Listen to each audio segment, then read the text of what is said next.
Jadi mereka udah siap dengan senjata gitu kan. Betul, Sama betul. dengan kayak Pak Jokowi bilang gelap, tapi kita harus siapin lampu nih. Sekarang apa nih lampu kita nih? Dan sekarang kan Mau kita harus senter, mau mau senter, lilin. patromak gitu kan.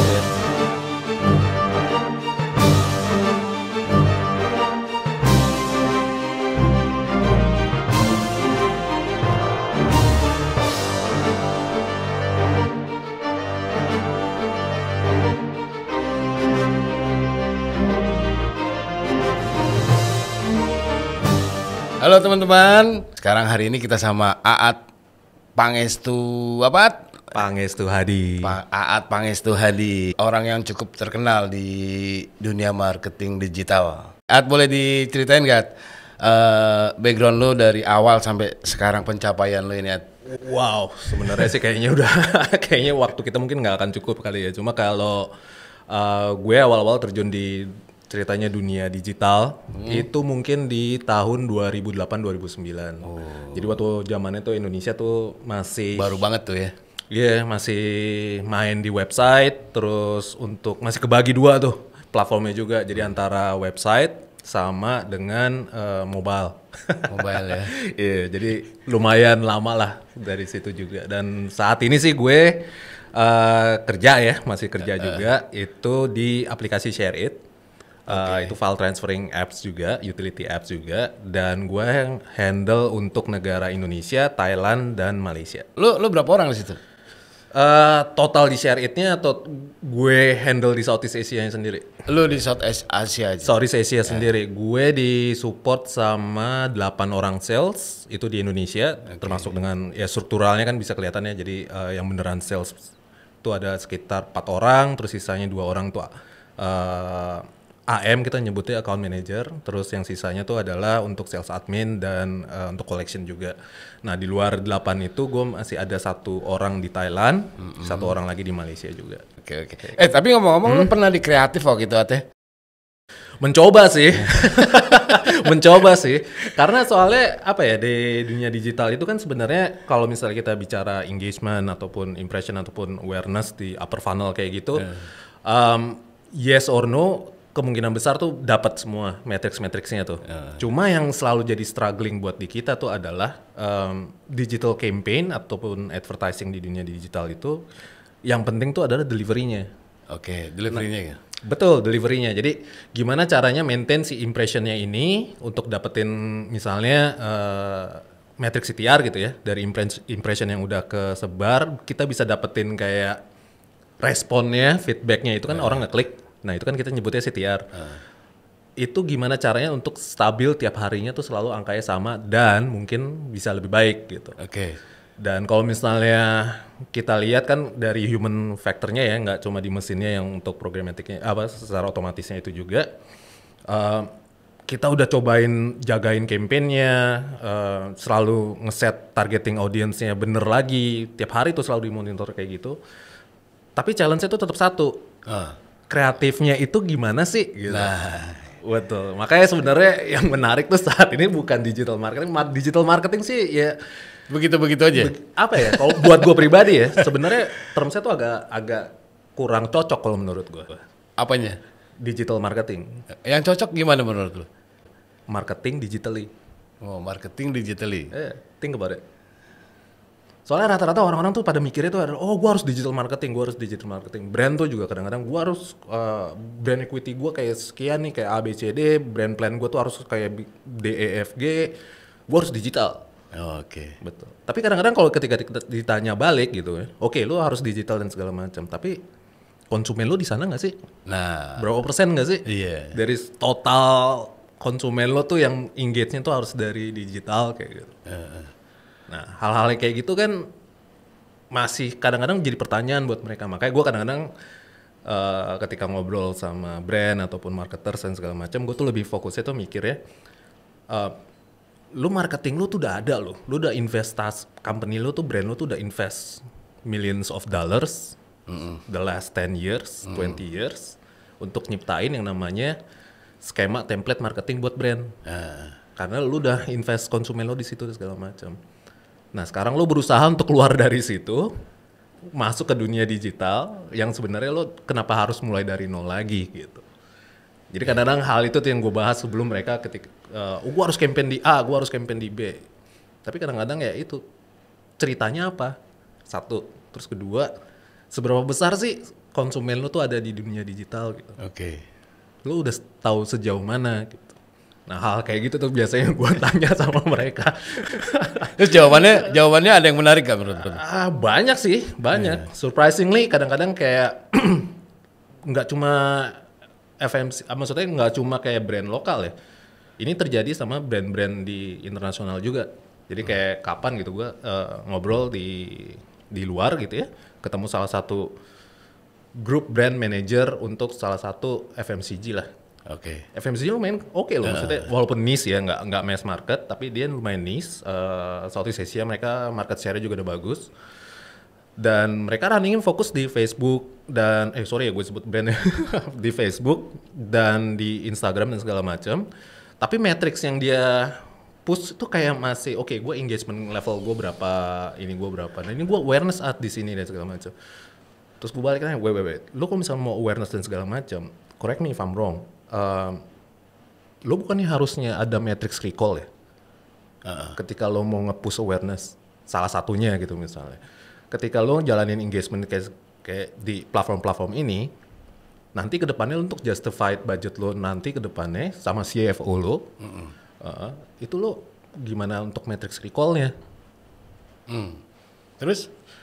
Ya itu semua nanti turunannya kan kejawab. Oh kok pas gue coba misalnya gitu, pas gue coba recall dan segala macam ternyata kok hasilnya nggak rata-rata ya. Kalau sudah kayak bahasan kayak gini biasanya emang benar sih, kayak 4 dari 10 brand biasanya balik lagi, ya recall gue ternyata agak kecil ya. Kenapa ya? Apakah karena gue optimisasinya kurang kuat dan segala macam.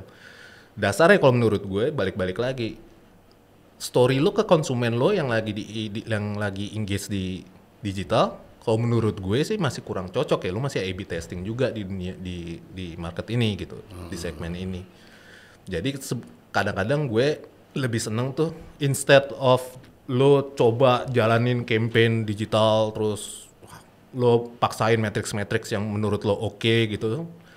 Kenapa nggak lo step back a little bit, pahamin dulu konsumen lo tuh ngapain aja di handphone, di TV, smart TV ataupun di desktop. Nah, spending mereka tuh kayak gimana? Apa sih yang bikin mereka eyeball-nya dapet, yang bikin recall-nya mereka dapet gitu? Apakah cuma banner dengan warna merah, terus ada click action-nya, klik di sini gitu? Apakah itu gitu kan? Ataupun ya yang lainnya gitu. Nah, karena itu mungkin saran gue sih kadang-kadang ketika ada brand, gue mau digital marketing dan segala macam, lu udah survei belum? Ibaratnya sih kayak gitu. Lu masuk ke dunia kreatif itu dalam rangka membunuh penasaran lu untuk mempertahankan performance tadi. Iya. Salah satunya ya bisa dibilang agak berhasil lah, dan akhirnya gue juga di sini juga kan. Makanya setelah gue 1,5 tahun berkutat di sana. 1,5 tahun lo ya? 1,5 tahun. Ujung-ujungnya memang kayak gitu. Gue awalnya tuh berpikiran bahwa ketika gue bikin company ini, terus deployment, dapetin beberapa klien, gue tuh berusaha mencari satu template. Oh ternyata template buat di digital ini kreatifnya tuh bisa disamakan gitu. Ternyata enggak. Cannot bro. Iya. Karena ibaratnya kayak gini ya, konsumen sampo dari brand A sama sampo dari brand B, different behavior. Iya. Itu different behavior bro. Dan lu menurut lo yang bisa ngejawab siapa? Siapa yang bisa jawab itu? Makanya gue akhirnya udah deh, gue balik ke publisher deh, gue balik lagi ke media, gue jualan iklan aja. Siapa yang bisa jawab itu? E-commerce people bro. E-commerce ya? Iya. Kenapa e-commerce people yang bisa jawab? Lu kebayang nggak mereka nih ya, selama ini ketika mereka bikin campaign dan segala macam, optimisasinya tuh dari banner, A/B testing di bannernya, sampai mereka matriksnya sampai penjualan. Sampai lead ya?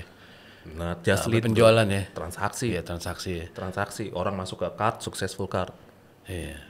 Nah, itu mereka punya challenge sendiri di situ. Dan itu mereka udah dapat sekarang template-nya. Maksudnya per kategori apa yang mereka harus lakukan, itu mereka udah ngerti. Oh. Sama brand ini, gue berarti harus bisnis modelnya kayak gue harus diskon sekian-sekian deh, sekian lagi. Jadi kalau misalnya e-commerce ini buat UKM nih misalnya nih ya UKM. Kalau misalnya di e-commerce itu ada promo, kan suka ngadain promo tuh e-commerce. Mendingan ikutin aja. Yes then no. No-nya kenapa? Udah tanya dulu belum pembeli-pembeli kemarin? Makanya kadang-kadang itu salah satu yang gue agak gemes gitu ya sama pemain UMKM nih. Kalian udah dapat platform bagus misalnya, official store dan segala macam. Kalian ada media di dalam official store-nya itu ada chattingnya. Jangan ketika dapat review, jangan udah cuma puas dari review doang gitu. Harusnya gimana? Tanya balik. Tanya Itu- ke konsumennya. Itu platform free loh. Iya bener. Itu platform free. Untuk bisa nanya langsung ke konsumen, lo apa sih yang bikin lo bete sama toko gue? Iya bener. Bungkusan gue udah oke belum sih? Tapi mereka takut itu kalau di situ ada jawaban-jawaban yang bete dari konsumen, justru nanti dijauhin tuh gimana? Iya, namanya bisnis bro. Ya bisnisnya. Ada pro and con juga kan. Bener. Gitu. Tinggal sebenarnya kesiapannya kita ketika menyusun pertanyaan-pertanyaannya itu. Ada beberapa toko yang udah mulai kayak gitu sih, kayak beberapa ya kalau gue perhatiin gitu. Ketika tiba-tiba mereka bukannya minta review produk ke gue, tapi mereka minta izin dulu, Pak boleh nanya-nanya nggak sih sebentar gitu. Sebelum beli tuh mereka. Sesudah beli, Oh sudah beli. sesudah beli barang udah diterima dan segala macam. Pesanan kan diterima tuh, klik udah dan ya udah oke gue bilang gitu. Dan mereka beneran ngasih kayak Google Sheet form gitu, form dari Google gitu. Ada pertanyaannya ada 10 atau 15 kayak paketnya pembungkusannya baik atau tidak. Oke. Oke, terus apakah produk 100% berjalan atau segala macam kayak gitu. Which is kalau menurut gue menarik sih. Bagus ya, bagus ya. Iya, jadi kayak dia tahu next step itu apa gitu. Harus kayak gimana jadi dia ngerti ya. Kekurangannya juga dia tahu. Itu bisa ngejawab pertanyaannya lu tadi. Ketika e-commerce tuh ada promo atau segala macam, gue join atau enggak ya? Iya. Iya. Satu, ngejawab. Terus yang kedua lagi, ketika ada promo itu kita join atau enggak, benefitnya apa aja sih? Nah, Kita sebagai toko, kita udah tahu persis nggak sih informasi 100% tentang terms and condition-nya? iya. Rata-rata banyak pemilik toko UMKM tuh nggak pernah paham tentang terms and condition-nya. Karena mereka rata-rata kalau menurut gue tuh mereka kejar sales doang. Iya. Jualan terus. Iya. Makanya itu yang sebenarnya agak jadi kemarin gue sempat ngobrol tuh sama si levelnya e-commerce. Challenge-nya mereka tuh adalah nyari lifetime value, ada matrix lifetime value, which is artinya pelanggan lah. Rata-rata tuh jarang ada pelanggan loh. Oh gitu. One time off doang. Maksimum tuh kayak 3 time off. Dan gue di Share It, kan mereka kan campaign di gue juga, install campaign. Dan ketika install campaign gitu, MMP-nya kan dibukain ke kita gitu kan, biar kita tahu tuh usernya Share It yang udah install, akhirnya dia bisa beli atau enggak dan segala macam, matriksnya kayak kelihatan di situ. Nah, di gua tuh ngelihat bahwa rata-rata kok kayaknya susah ya untuk ngembangin sampai 3 kali transaksi dari satu user Oke. dalam 1 bulan gitu, ataupun dalam 3 bulan atau segala macam. Nggak ada patokannya gitu, nggak ada polanya gitu. Jadi kayak bener-bener kayak one off. Dan kalau dilihat dari kategorinya orang Indonesia tuh belinya tuh nggak macam-macam bro. Nggak ada yang langganan ya? nggak bisa dikasih pola gitu. Iya. Nah lo kebayang nggak ada survei nih, kita sempat ngelakuin survei ya. Laki-laki tapi sering beli Pampers. Itu kalau gue rasa tuh akunnya dia dipakai sama istrinya kali ya. Asumsi kan. Iya, asumsi. Tapi kan kita nggak bisa langsung kayak gitu. Iya. Makanya kita ketika survei, waduh ini datanya gimana nih. Kayak seperti kayak gitu. Nah makanya balik lagi ke tadi, digital itu memang is a scary place, gue bisa bilang. Makanya untuk bisa kita nggak takut, it's easy to know how. Banyak belajar, banyak tahu terms and condition, banyak nyoba-nyoba juga, tapi nyoba-nyobanya juga berdasarkan nggak asal kayak main, gue nyoba ya, langsung book studio tanpa ada media plan, tanpa ada agenda, nggak kayak gitu juga sih. Jadi kayak misalnya ya udah dibikin plannya dari kita sendiri tuh apa, di tokonya kita apa, dan ya udah tinggal dijalanin habis itu tuh. Coba lu ceritain dulu, Share itu apa sih? Share It itu utility apps, gunanya itu untuk transferring file antara satu handphone ke handphone lain. Kita tuh organic growth-nya gede banget di Indonesia tuh gara-gara pemilik toko handphone.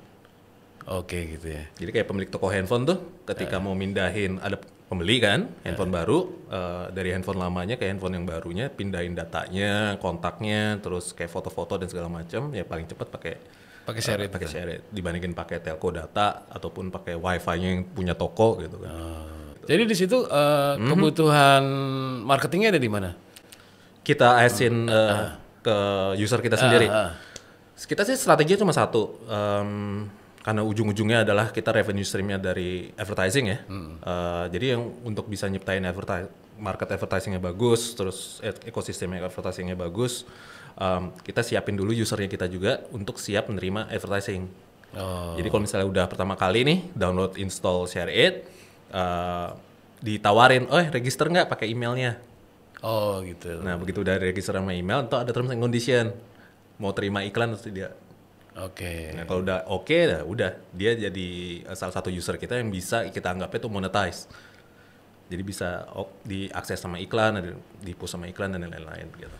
Dan along the way sih ya banyak juga sih strategi yang kita push ya, terutama kayak untuk tahun ini kita tuh nge-push ada satu feature namanya Space. Nah itu feature baru dari Share It. Kita tuh lagi berusaha ibaratnya kayak satu user, gue punya musik, gue punya foto yang gede-gede filenya, bisa diakses sama 3 orang sekaligus. Jadi sebenarnya pakai cloud service. Gitu. Kalau selama ini kan ketemu nih, connect, baru transfer file. Nah ini enggak. Gue punya lemari, gue punya space. Gue taruh file-file gue di situ, orang bisa ngakses. Dan itu biasanya sih sama kita ya anak sales gitu ya, dipakainya tuh buat ngedrop proposal. Soalnya proposalnya kan kadang gede ya, ada videonya dan segala macam. Gede. Lu udah berapa lama di Share It? Luckily 3 tahunan ya. 2018 akhir, terus resminya 2019 sampai sekarang. Kalau menurut lo, perbedaan antara lu kan dipegang Southeast Asia nih kan? Ya. Perbedaan antara market Southeast Asia itu kayak gimana digital? Market digital Southeast Asia? Penduduk di Southeast Asia-nya atau usernya atau dunia advertising-nya? Tiga-tiganya. Oke, dari usernya ya. Iya. Dari pertama usernya, kita bicara paling advance ya. Oke. Yang paling advance, yang paling nerima tentang advertising is good, in a sense that itu bisa provide sama gue solusi gue juga. Itu kalau menurut gue pribadi itu masyarakat Singapura. Oh Singapura ya. Kedua tuh baru Malaysia, diikutin sama Indonesia, baru sisanya tuh Thailand, Filipina, Vietnam, Kamboja gitu. Kayak gitu. Tuh maksudnya mature-nya tuh di situ. Dari teknologinya juga kalau menurut gue 2 tahun terakhir pandemi lah, justru Filipina lagi naik sama Vietnam lagi naik. Oke. Surprisingly loh. Karena ibaratnya ya kayak kita bicara development produk ya. Kita bisa ngeliat banyak aplikasi-aplikasi mau yang di white label ataupun yang lagi di on and operated sama mereka sendiri itu di launch-nya, penjahitnya tuh ada di mana? Di Filipina sama di Vietnam. Nomor 1 Vietnam. Vietnam ekonominya juga lagi naik tuh, bagus. Lumayan. Iya. Kebayang nggak? Itu kayak bikin aplikasi aja di sana dan segala macam, mereka udah kayak bikin baju. Buy. Ya. Ibaratnya kayak studio kayak gini nih. Kan ceritanya kalau misalnya ini kan digital advertising bisnis segala macam, kayak bikin kaos gitu ya, segala macam. Tapi di sana tuh bikin ini apps. Dan mereka tuh key point-nya mereka, cara jualannya tuh dari masing-masing company itu tuh adalah widget-widget yang diciptain sama mereka. Canggih ya? Iya. Makanya gue juga, wow, kenapa Indonesia nggak ini selalu pertanyaannya kayak gitu ya. Selalu pertanyaannya kayak gitu. Kalau dari itu tadi dari apa tuh? Dari user ya tadi ya? Itu udah dari kesiapan market. Oh, kesiapan market ya. Kesiapan market. Kalau dari user? Dari iklan nih. Dari iklan ya. User kan tadi udah pertama. Udah ya? Kalau dari dunia iklan, advertising budget dan yang lain-lain, Indonesia masih nomor 1. Indonesia nomor 1 ya? Dari 10 tahun terakhir tuh budget iklan paling gede itu pasti ada di Indonesia. Sayangnya sayangnya pemain-pemain periklanan di Indonesia belum mature kayak di negara lain. Mature dalam arti Mature apa? tuh kayak ibaratnya kayak jalanin Facebook campaign gitu, ya kan? Oke. Untuk optimasi kayak segala macam, mereka kan masih pakai Facebook Ads Manager. Belum ditambahin sama kayak software-software lain yang bisa di-connect ke situ juga gitu. Jadi kebayang nggak? Iya. Jadi beneran masih kayak jalanin Facebook Ads Manager, kayak segala macam, bidding berapa dan segala macam, event sekian. Kalau di luar sana itu udah kayak, untuk kayak seperti gini gue harus ngecek dashboard gue yang lain, gue harus buka tools gue yang lain, dicatat ini sekian nih sekian nih sekian, berarti gue harusnya biddingnya sekian untuk dapetin event sekian, dan itu rata-rata akurasinya jadi benar, hasilnya juga oke. Nah itu salah satunya tuh delivery-nya. Terus in level of maturity ya, knowledge tentang teknologi yang baru juga. Iya. Yeah. Ibaratnya kayak, Gue juga kepikiran gitu langsung tadi. ibaratnya sekarang kayak kemarin di APMF acara media forum gitu ya, nggak ada yang ngomongin blockchain. Menurut lu blockchain tuh gimana? Blockchain, pengertian blockchain ya, secara mudahnya atau segala macam, correct me if I'm wrong juga sih, gue juga nggak terlalu fokusin banget. Cuma kalau menurut gue, ketika dari gue baca-baca buku, itu blockchain itu adalah pengaturan dari semua berbagai macam server yang disatuin. Jadi satu server bisa ngebaca apa aktivitas dari server lain secara terbuka, open. That's it. Itu digunakannya untuk apa? Ya sekarang ini kan misalnya untuk kripto. Nanti sebenarnya sih idenya bagus, keren gitu ya. Bisa digunain untuk macam-macam gitu. Tinggal adaptasinya masing-masing industri itu mau digunainnya apa. Kalau dari lo nih, sekarang aplikasi marketing apa yang paling banyak diminatin di Indonesia nih? Gue ngelihatnya kalau misalnya ditanya kayak gitu ya pasti masih sosial media lah. Sosial media ya? Masih sosial media lah. Tapi kalau menurut gue, mau level UMKM ataupun brand besar dan segala macam, ketika mereka memfokuskan investasi untuk marketing dan sales channelnya di digital, mereka udah harus mulai belajar banyak tentang brand performance sih. Brand performance itu apa? Brand performance itu adalah, ingat nggak zaman dulu ketika kita belajar marketing, ada funnel marketing kan namanya AIDA, awareness, interest, desire, akuisisi. Brand performance itu mencakup semuanya. Oke. Ibaratnya kayak misalnya, ya nama besar lagi ya, gue catat ya misalnya Facebook kan punya satu produk baru namanya CPaaS. Nah itu CPaaS itu mengallow kayak brand-brand itu yang punya official store di e-commerce, ketika campaign di Facebook dan segala macam tuh kelihatan jumlah transaksinya sampai berapa. Kayak gitu. Nah rata-rata platform tuh lagi arahnya geraknya ke sana. Kayak kemarin di APMF kan TikTok Shop udah mulai, ya kan, Share It juga udah mulai. Jadi rata-rata platform-platform yang MAU-nya monthly active user-nya tuh udah di atas 50 jutaan, udah mulai fokusnya ke brand performance. Kenapa? Karena kita pun juga ngelihat demand-demandnya si brand-brand ini semua itu arahnya ke sana juga. Walaupun mungkin ada beberapa challenge ya, kayak misalnya kemarin ngobrol sama tim Mayora gitu. Mereka balik, cuma gue susah. Gimana caranya ada orang beli beng-beng satu bungkus gue kirim dari online. Iya. Kayak gitu. Jadi itu cuma masalah, sebenarnya itu cuma masalah kayak lu mau nge-package-nya kayak gimana. Nah itu kan bisa diarahin ke kreatif juga. Misal dia butuh fulfillment itu. Fulfillment juga. Tapi kalau menurut gue lebih ke kreatif sih. Jadi kayak misalnya lu kebayang nggak, nikmati beng-beng selama 1 bulan, 30 hari full, rasakan apanya bedanya dan segala macam. Orang ke recall di situ, ngeliat komunikasinya di situ bentuk banner, video dan segala macam, lari ke official store-nya mereka, beng-beng di Tokopedia, Shopee, Lazada atau yang lain, melakukan purchase, itu semua kelihatan. Cuman di situ gue juga dulu punya klien kayak gitu. Problemnya adalah pengiriman masalahnya. Challenge kan. Challenge. Apalagi yang packaging makanan-makanan gitu. Betul. Volumenya jadi gede, jadi mahal ongkirnya. Gede di ongkir daripada harganya. Iyalah. Problem tuh. Iya. Itu memang yang harus dipecahin tuh buat ya makanya kemarin 2 tahun 3 tahun yang lalu lagi rame O2O kan, online to offline to online dan segala macam kayak gitu. Which is kalau menurut gue udah berkembang sih, udah mungkin dengan growth-nya si e-commerce ini di Indonesia, terus berbagai macam channel medianya, aplikasinya, behavior consumer-nya juga udah mulai ke disrupt. Udah mulai berubah. Orang tuh udah mulai, wah gue fine lah bayar ongkir 40.000, 30.000 dari Surabaya ke Jakarta. Problemnya nih ya, At, ya, yang kayak gitu tuh. Gue soalnya ngalamin langsung tuh. Yeah. Jadi klien makanan packagingnya segini tuh, kayak ya seginilah. Yang di map gitu ya makanan yang gue bisa sebut brandnya nih soalnya nih. Problemnya tuh menarik menurut gue. Dan kalau bisa solusi juga menarik teman solusinya. Dia itu di display di Indomart, Alfamart gitu. Cuman setiap di display itu rasa baru nggak pernah ada. Sementara dia harus keluarin rasa baru nih. Itu jadi pertanyaan buat dia gimana caranya gue bisa ngejual atau ngeluarin rasa baru ini ya supaya orang bisa tahu semua. Iya, nah jualan di online nggak ketemu solusinya karena itu tadi ongkir tinggi, dan pengiriman ada waktu. Iya, dia bikin kalau sekarang kan zamannya fulfillment tuh.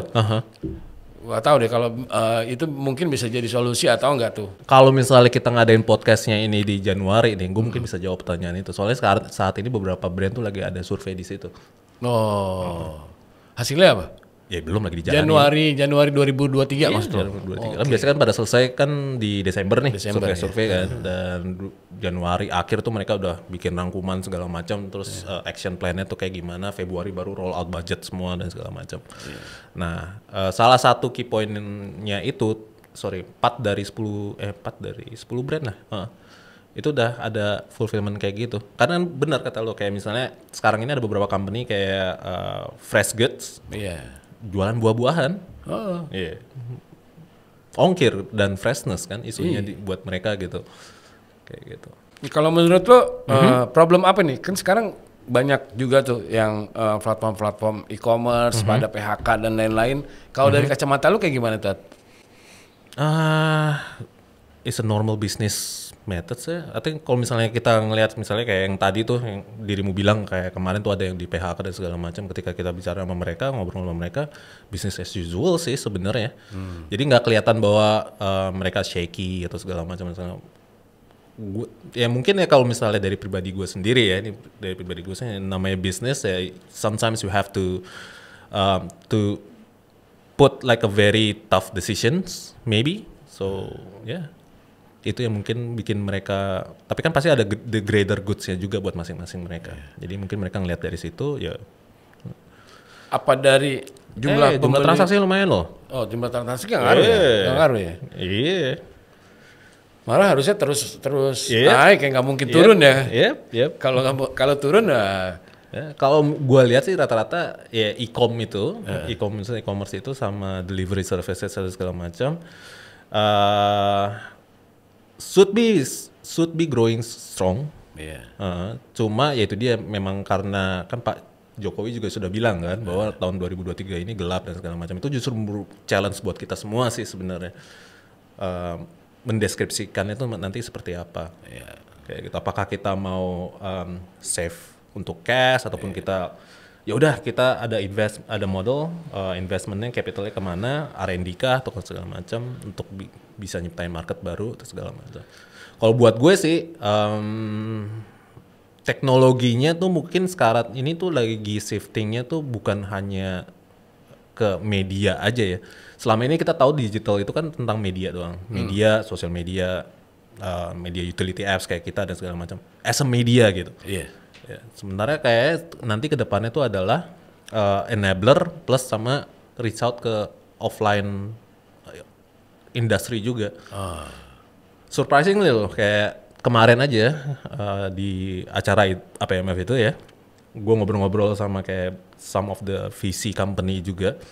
Ketika ditanya, hey, what you guys looking for the next 2 years or 3 years? Apakah resesi ganggu kalian dalam memutuskan untuk gue mau invest company ini?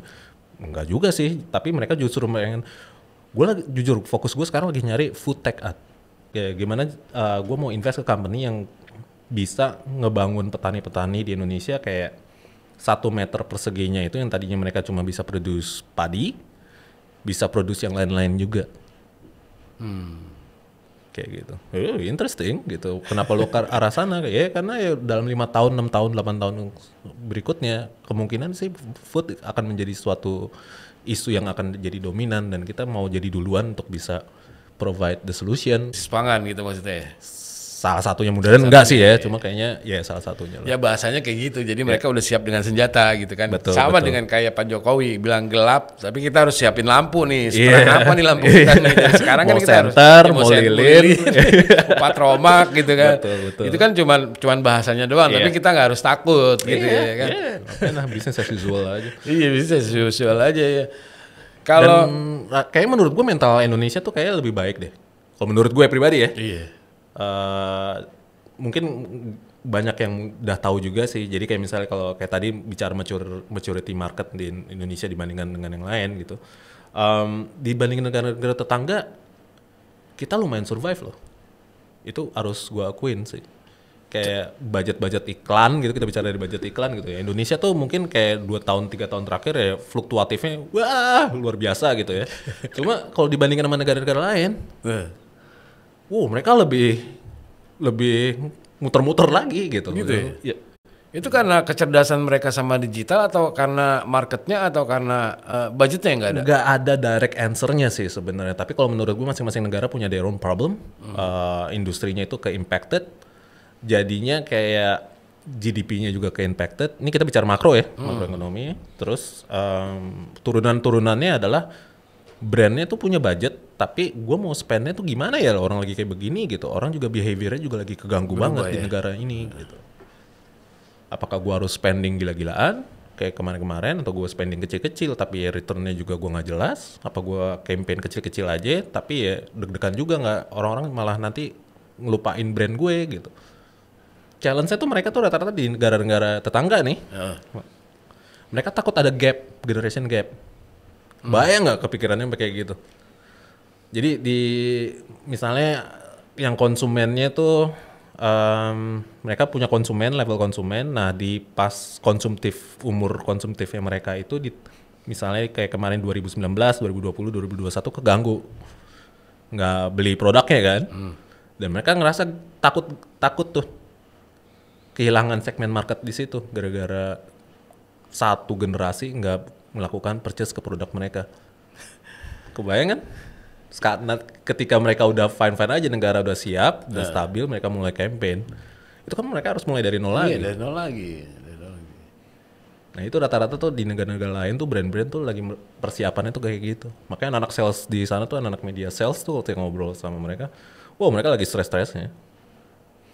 Oh gitu? Iya, karena mau jualan awareness susah, mau jualan engagementan di sosial media susah, mau tawarin service untuk kayak website maintenance juga susah. Jadi Indonesia tuh emang surganya digital dong berarti ya?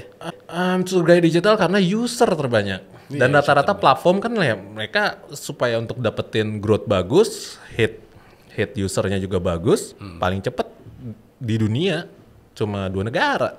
India sama Indonesia. Exactly. Lo sukses di India, Indonesia pasti sukses. Iya. Mirip marketnya katanya ya. Konsumtifnya sama. Konsumtifnya sama. Sama ya? Sama. Konsumtifnya sama. Cuma kalau di India tuh kayak misalnya price tuh jauh lebih sensitif. Jauh men.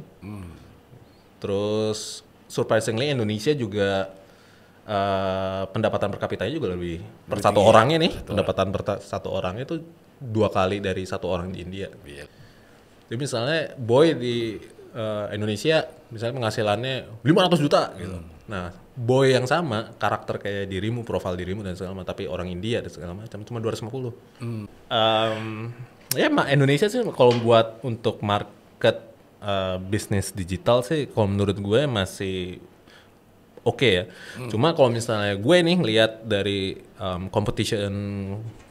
dunia kompetisi media dan yang lain-lain dan kesiapan adopsinya digital marketing digital di negara-negara ini, yang gue worry cuma 1 negara.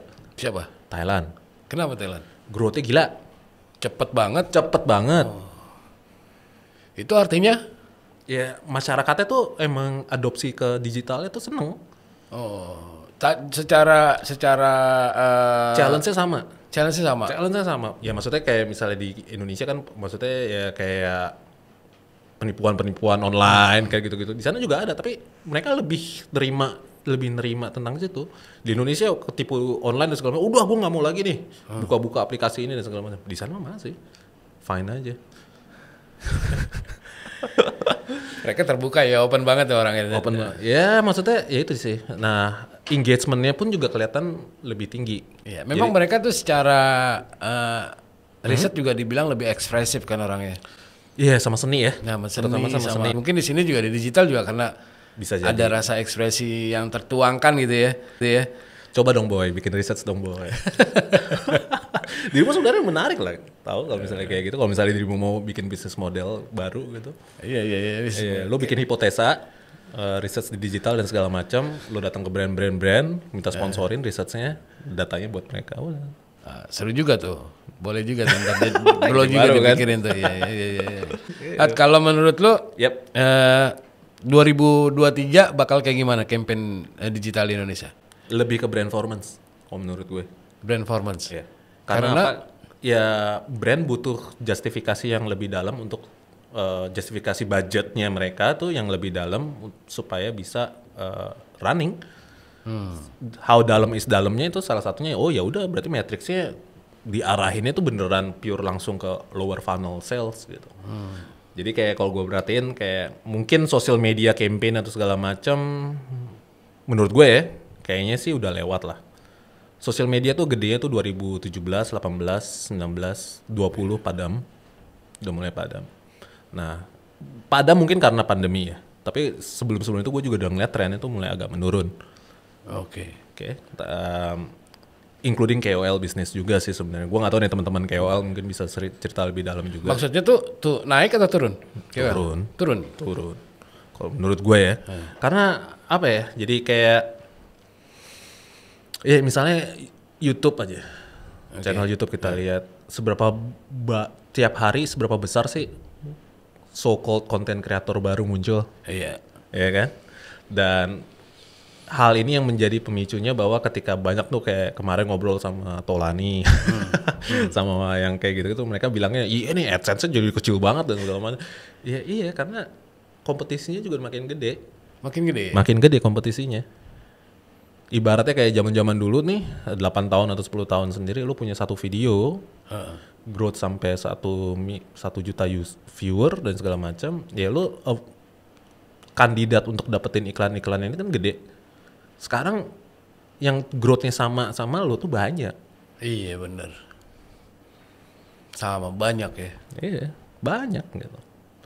Lu harus bikin konten yang kayak gimana sih yang bisa disukain gitu kan. Iya. Yang bisa nge-growth 1M-nya tuh cepet juga. Terus compete sama yang lain. Gitu. Kalau menurut lu nih ya, sebagai pelaku UKM, yang pertama misalnya nih ada pemain baru mau campaign digital yang pertama harus dilakuin apa? Survei. Iya. Kayak tadi di awal kita omongin survei ya. Survei juga zaman sekarang tuh jangan kepikiran kayak, wah gue harus nyebarin kuesioner kemana-mana. Enggak juga, Jo. Asal lo bisa, misalnya kayak dirimu punya bisnis martabak di klaster A gitu.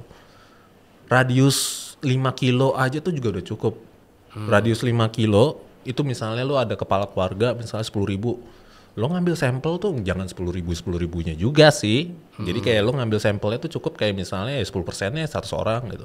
Itu kan cukup merepresentasikan sebenarnya kan. Standar standar survei aja gitu. Nah, dari situ tanya pertanyaan-pertanyaan yang arahnya tuh lebih ke matanya tuh kemana sih? Kupingnya tuh kemana sih? Rata-rata tuh kalau ketika udah mulai survei dan segala macam ditanya tuh apa sih yang martabak apa sih yang paling disukain kayak gitu. Salah sebenarnya. Karena objektifnya kita tuh ketika nanya-nanya dan segala macam itu justru untuk ningkatin sales. Jadi pertanyaannya adalah bangun pagi lu lihat apa gitu? Iya. Harusnya kalau menurut gue ya. Soalnya kayak data-data itu yang bisa dipakai bahwa oh, gue martabak gue ya kan bisa di-evolve kan berdasarkan market juga. Yang penting kan eyeball gue kemana nih? Nah, jadi kita Eyeball ngomongin konsumen gua waktu kemana. survei kita ngomongin media justru. Salah satunya. Cuma kalau menurut gue sih selalu nge-pushnya kayak gitu. Iya benar. Lu martabak lu mau diliatin sama orang di radius 5 kilo, mau diliatinnya tuh pakai via apa? Oke. Mau flyer? Gue nggak bilang flyer jelek loh. Asal bisa ngukur bahwa flyer yang udah gue bikin, misalnya gue bikin 2.000 lembar gitu, bayar 1 juta gitu. Nah, lu ngeluarin 1 juta itu bisa ngasilin berapa sales sih? Lu bisa nge-track nggak? Nah, kalau menurut lu nih dari pandangan orang digital dan lu juga pernah terjun di kreatif ya kan, di kreatif, penggunaan iklan TV sama penggunaan iklan video di digital menurut lu kayak gimana? Apakah mereka bersaing atau saling melengkapi menurut lu? Saling melengkapi lah kalau misalnya direct answer-nya kayak gitu ya. Jadi kayak balik lagi kayak gue tadi sempat bilang di awal gitu. Dirimu udah tahu sejauh mana nggak sih behavior konsumennya kalian di dunia digital sama di TV? Iya. Dari situ baru nyesuaiin. Balik-baliknya adalah bukan digital marketing, tapi marketing digitally itu loh. Iya. Lo marketing mah lo jualanin marketing aja. Tapi kalau misalnya marketing lo eksekusinya di-convert ke digital, 4P lo di-convert ke digital, itu bentuknya kayak gimana aja sih? Promosinya tuh harusnya kayak gimana sih? Nanti malah turunannya lebih ngeri lagi sebenarnya. Kayak misalnya, apakah gue perlu komunikasi gue bedain di Instagram jam 1 malam, Iya. jam 2 malam, ataupun pagi, ataupun gue di Twitter, ataupun gue di Facebook. Iya. Nah, jadi sebenarnya sebagai marketers tuh yang harus diperhatiin tuh adalah turunan-turunannya itu lo jalanin marketing digitally udah sesuai dengan konsumen lo tuh mau belinya kayak gimana nggak gitu. It's easy when you know how. Jadi kayak gue selalu percaya karena apa yang ngikutin teknologi digital tuh capek. Iya capek bos. Gila bro. Yang paling bete kan bosennya ini.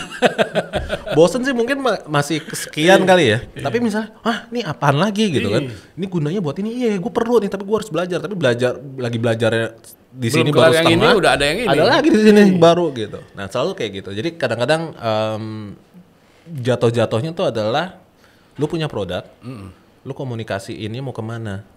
Lu misalnya udah punya produk, lu tahu nih produk lu bagus dan segala macam, pembelian misalnya rata-rata misalnya ada 10 gitu.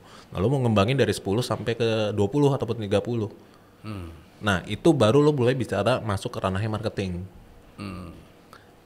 Lu mau marketingnya kayak gimana yang bisa ngejustifikasi duit lo yang udah invest di marketing, ngasilin penjualannya itu untung gak sih untuk bisa nutupin untuk ngasilin penjualan 30 ini untung gak sih buat lo gitu. Oke.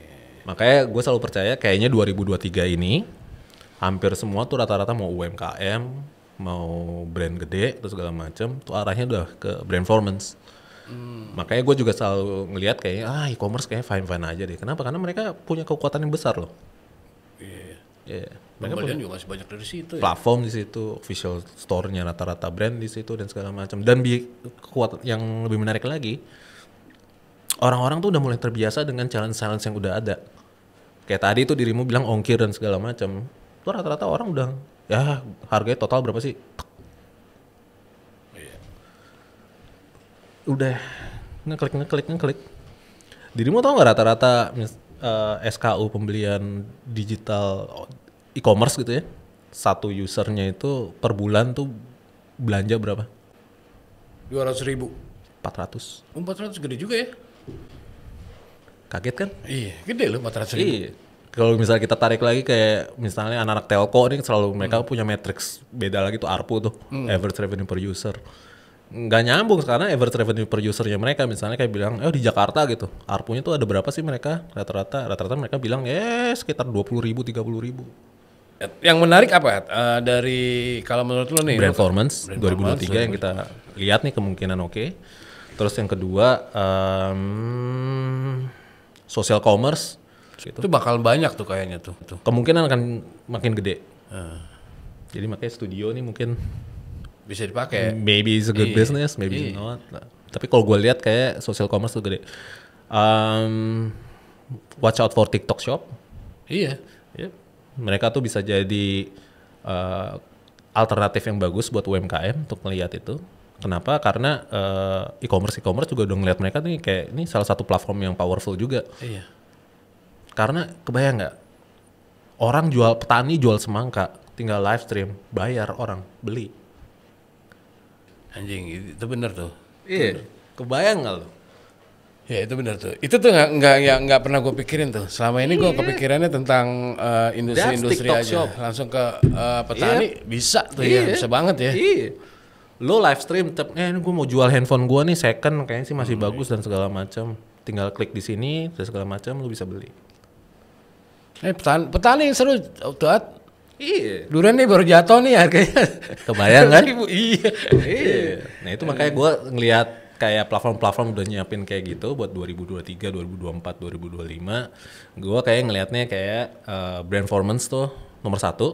Jadi patokan untuk semua marketers untuk ngeset budgetnya, mau UMKM, mau yang brand gede, arahnya ke situ.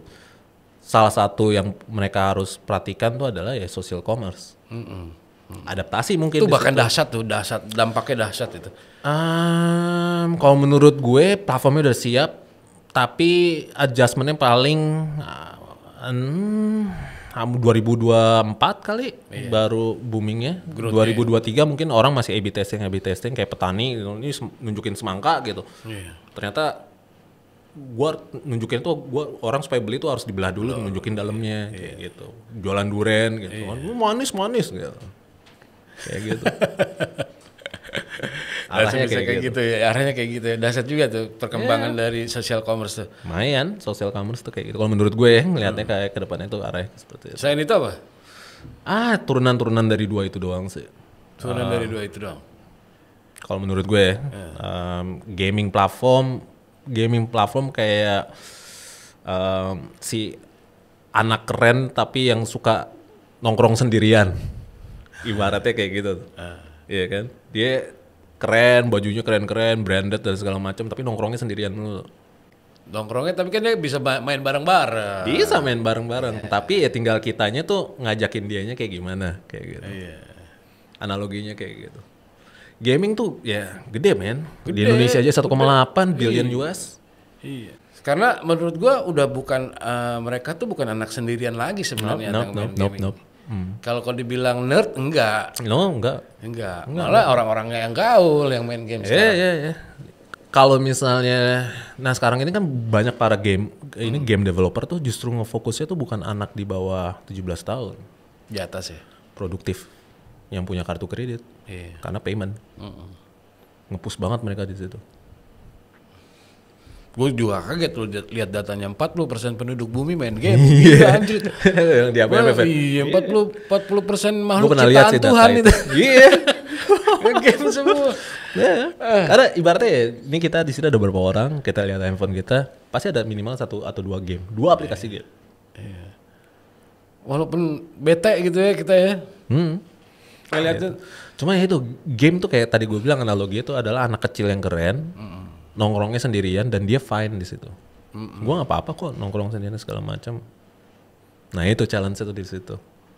Yang lain-lain tuh mau ngobrol sama dia dan segala macam tuh harus kayak ngikutin. Oh lo lagi suka game apa sih sekarang? Gitu. Jadi demand untuk kita adaptasi ke industri itu tuh masih gede banget. Adaptasinya masih panjang gede ya. banget. Beda sama kayak ya awal-awal sosial media muncul deh. Ibarat ini main Twitter gimana sih, main Instagram gimana sih, cepet gitu adaptasinya tuh orang cepet dan si platform itu emang menyediakan membuat diri mereka itu mudah untuk digunakan. Games kan enggak. Iya, lu main PUBG koordinasi mata sama jari, lu harus ngeset yang sendiri-sendiri settingan sendiri. Jadi nggak semua orang bisa langsung main gitu, user tuh adaptasinya tuh susah. Tahun 2023 kan tahun politik tuh. Menurut lu gimana nih nanti jualannya teman-teman dan lu sendiri kiat-kiat jualannya kayak gimana ntar nih? Hampir sama sih kayak tahun-tahun politik sebelumnya kalau menurut gue. Malah kalau gue perhatiin kayak kalau terakhir tahun politik kan lagi rame gimana kita misahin share of voice-nya si brand campaign di media di digital itu dengan share of voice-nya dari si political ini dan segala macam. Saat ini rata-rata platform sosial media udah siap di situ kok. Kalau gue perhatiin ya, jadi kayak yang politik Udah dipisahin tuh ya. udah dipisahin rata-rata sih. Apalagi contohnya yang paling gede si Twitter tuh. Twitter kan dia udah kayak menurut gue salah satu yang ready untuk misahin kayak gitu. Facebook on the second one. Facebook. Terus not really sure about TikTok yet. Tapi kayak kalau menurut gue dari 2 platform ini aja majority kan juga udah lumayan. Oke. Jadi nggak ngaruh ya menurut lu ya kalau marketing digital ya? Nggak ngaruh. Malah yang harus gue perhatiin tuh adalah di kreatifnya. Nah, Iya. kenapa? Karena audiensnya kan sama. Orangnya dia kita juga gitu. Iya. Dan mata kita, kuping kita ke expose sama misalnya dari audio, Spotify gitu kan. Sosial media ya itu tuh dari 3 itu misalnya 3 platform itu ataupun dari TV dan segala macam. Kreatif apa sih yang bisa masuk dan bikin kita ke-recall dan disrupt attention kita tuh dari yang partai politik A, partai politik B. Jadi ingat, iya gue harus beli nih. Lucu. Iya kan? Iya. Iya loh. Aduh gila iya ini. nih bener nih, gue harus beli nih. Belinya gimana ya? Nah, brandformance. Performance ya. Kalau dirimu sekarang nih pakai smart TV dan segala macam, perhatiin deh rata-rata tuh campaign atau segala macam nih yang ada di smart TV itu mau di YouTube atau di segala macam, ketika landing page kliknya tuh ya ke official store yang mereka semua. Iya. It's already starting kok kalau menurut gue. Jadi kalau brand udah punya infrastruktur digital mah nggak ngaruh apa-apa ya untuk tahun 2023 2024 yang dibilang tahun politik ya. Ya, infrastruktur digital tuh penting, tapi cara gunainnya gimana? Iya. Iya. Kalau menurut gue justru mereka harus kayak, dirimu udah tahu nih cara nyetir mobil, bisa nggak sih di belokan ini tetap lari 80 nggak, cuma 40? Nah kayak gitu, di tikungan gitu. Nah dirimu tuh harus, yang dirimu bisa kontrol tuh apa? Setir kah, tekanan gas kah, kopling kah, harus masuk di gigi berapa, harus tahu kondisi bannya kah kayak gimana. Waktu tahun 2020 yang zaman Covid gimana? Oh, nobody knows man. Gelap itu kalau menurut gue itu gelap sebenarnya gitu. Itu gelap sebenarnya. Gue sampai turun langsung ke Indomaret, ke Alfamart tuh ngelihatnya, ini si brand ini produk ini jualannya gimana sih, bagus nggak sih? Gitu. Wah susah pak, yang ini pak, ini aja kita nolak stok baru lagi dari distributor gitu. Oh berarti lagi turun. 2 tahun tuh? Ya 2 tahun kemarin. Pandemi tuh. Iya. Itu yang lebih dahsyat sebenarnya daripada sekarang ya. Karena shiftingnya cepet banget. Dari Maret 2019, Iya. 2 bulan berikutnya lockdown men. Oh iya loh. Orang mulai pada ketakutan awalnya. Iya. Siapa yang bisa kepikiran mau, oh ya udah langsung pindahin ke official store dan segala macam. Orang nggak sempet ini ya, nggak sempet siap-siap ya. Iya, mau bikin official store ketika dibuka, oh ini ada dashboardnya kita. Dashboardnya official store-nya kalian tuh harus kayak gini. Waduh, ini gue belajarnya apaan ya? Ini kolom ini apa? Tentang apa? Kolom ini tentang apa? Ini kalau diklik gimana? Gitu. Hambatan-hambatan itu yang kemarin-kemarin gue perhatiin tuh. Temen-temen di brand tuh kayak gitu. Bantuin ini gimana? Buset, gue tanya lah sama orang e-commerce ya gitu, sama account manager lo gitu kan. Kayak gitu kebanyakan. Kalau lo secara pribadi untuk nge-push skill up diri lo sendiri kayak gimana? Saat ini sih mungkin ya gue, ya alhamdulillah ya, maksudnya udah di level Southeast Asia regional dan segala macam. Yang selalu gue ngeliat tuh adalah gue pengen challenge diri gue sendiri itu gimana sih gue untuk bisa ada di level global. Oke. Yeah. Nah, udah ngapain aja lo? Untuk ngarah ke global kayak gitu. Belajar men. Lu gila, adaptasi masing-masing market gitu. Jadi kayak misalnya ya kalau misalnya dirimu udah megang satu produk gitu dan lu dirimu tuh bertanggung jawab terhadap global dan segala macam, lo kan tahu key market lo itu kan. Ketika lo udah tahu key market lo siapa aja, negara-negara mana aja, ibaratnya mau ditanya GDP, dirimu udah paham. Ditanya tentang siapa sih yang paling susah untuk ditembus provinsinya, dirimu juga udah tahu di situ gitu. Terus gimana sih cara ngomong ke orang yang provinsi di sini, kenapa yang di sini lebih oke dibandingkan sama yang di sini, dirimu tuh udah tahu gitu. Nah saat ini sih ya gue masih belum di level itulah, karena gue belum punya belum diberi kesempatan dan kemampuan juga untuk bisa bicara sama kayak orang-orang di Jepang, market di Jepang. Kenapa Twitter gede banget di Jepang, kuat banget di Jepang, Instagram enggak? Gitu ya? Iya. Kenapa di Rusia Google tuh susah banget? Di Rusia. Dulu ya, waktu kemarin sebelum perang dan segala macam. Kenapa Yandex-nya mereka tuh, Google, search engine-nya mereka tuh kuat banget di sana? Iya. Sama kayak di Cina, Google-nya juga nggak bagus ya. Kenapa di India PTM tuh oke? PTM tuh apa? Ayo, masa nggak tahu? Salah satu e-commerce ya. Dan mereka lagi target karena Amazon lagi naik. Amazon tuh hebat ya, Teh? Ngeri loh. Nggak pernah ada berita negatif kayaknya Amazon ya? Kayak tadi gue bilang, social commerce 2024-2025 akan gede, akan booming. Cuma secara keseluruhan brand performance tuh oke. Yang akan menonjol kalau menurut gue sendiri tuh, dan dari kita dari share itu ngeliat banget nih, monitor banget perkembangan itu adalah TikTok Shop. They're gonna be huge. Kita udah tahu tuh, they're gonna be huge. Mereka akan gede. Kompetitor langsung ke e-commerce dan yang lain-lain. Google aja. Google juga. Geleng-geleng liat Google TikTok. Shopping, ya. Itu juga mereka worry juga dan segala macam. Nah, Amazon udah di different level dari mereka. Anjir. Yep. Amazon Ads-nya udah jadi, udah running, algoritmanya udah bagus. Kalau menurut gue kadang-kadang kalau gue lihat kayaknya sih lebih bagusan mereka dibandingin Google. Ibaratnya ya mereka kan bisa ngelihat ya siapa yang transaksi gede terakhir. Iya. Misalnya gue transaksi 200.000 ke remote TV, dirimu transaksinya cuma 100.000 ke remote TV. Ini ada brand campaign di Amazon Ad jualan remote TV 300.000 gitu. Yang pertama kali impression yang muncul iklan ini di gue tuh di lo. Oh. Jadi gue dong, karena gue baru beli yang gede gitu. Atau ya misalnya ternyata ke orang yang belum pernah beli remote sama sekali. Begitu algoritma mereka ya? Di hari pertama dicobain ke gue, wah 6 jam nggak sukses, jam berikutnya ke lu. Jadi kayak programmatic kan? Iya, programmatic tuh sebenarnya kayak model nampil apa ya, jalanin advertising otomatis, that's it man. Nggak usah dipikirin kayak targeting dan segala macam, itu mah turunannya doang supaya optimisasinya jalan. Tapi the whole point, the key pointnya itu pengertiannya tuh programmatic apa ya, otomatis. Nggak perlu ada kayak orang yang jalanin Facebook Ads Manager, nggak ada orang yang harus email-emailan kreatif, segala macam itu otomatis semua. Oke, gitu. Begitu obrolan kita kali ini. Semoga teman-teman bisa dapetin bagusnya di mana dari obrolan saya sama Aat. Thank you banget, Aat. Sami-sami bro.